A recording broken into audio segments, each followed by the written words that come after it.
mahusiano mazuri ya kiuongozi.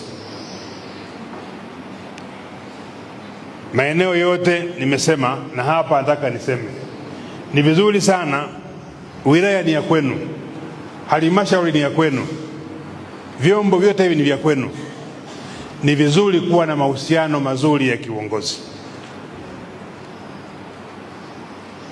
Mkurugenzi unajua mipaka yako, dasi unajua mipaka yako, mkuu wa wilaya anajua mipaka yake.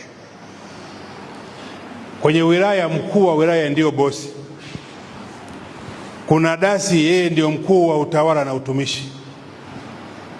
Mkurugenzi, wewe ndio mtendaji mkuu kwenye halmashauri na msimamizi na mwajiri wa watumishi wote hao. Kwa mahusiano haya yapo kwa mujibu wa sheria, sio kwa hiari yetu.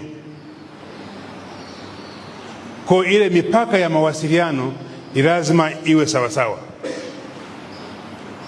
Huwa nasema mkurugenzi na DC msipokuwa na mawasiliano mazuri inakuwa tabu, na lazima kila siku muwasiliane.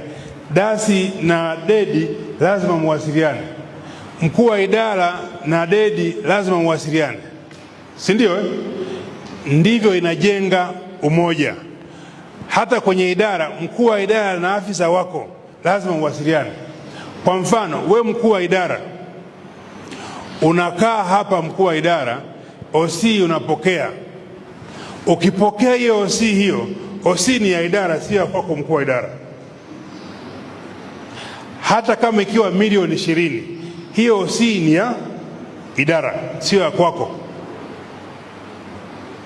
Sasa unakuta unakaa pale na PS asubuhi mpaka saa 2, wakati mwingine mpaka saa 4 usiku na mhudumu. Wewe umevimbiana tumbo tu, manake hela zile unakula zote, haumgawi mwenzako. Yule PS yule, mimi nakwambia, kama hata jioni ile umpe hata 10,000 au 20,000, wakati mwingine anakuombea hata upate ajali tu kidogo.